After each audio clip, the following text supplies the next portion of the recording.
মাছের রেজালা বাবা, সেও আবার হয় নাকি? এতদিন তো চিকেন মাটনের রেজালাই শুনে এসেছি, ভয়ে ভয়ে রান্নাটা করেছিলাম। প্রথমেই কাতলা মাছের পেটিগুলোকে নুন গোলমরিচ দিয়ে ভালো করে ম্যারিনেট করে পেঁয়াজ লঙ্কা বেটে নিয়েছি।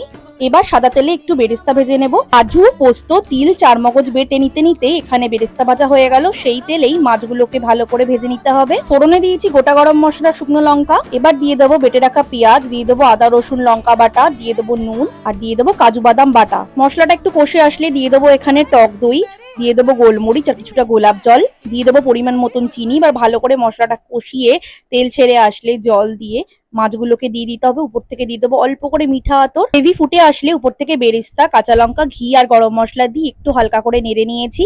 ব্যাস তৈরি হয়ে গেল আমাদের এই মাছের রেজালা। আমার এই রেসিপিটা ফলো করে একবার বানিয়ে দেখো, জাস্ট দুর্দান্ত হয়েছিল খেতে।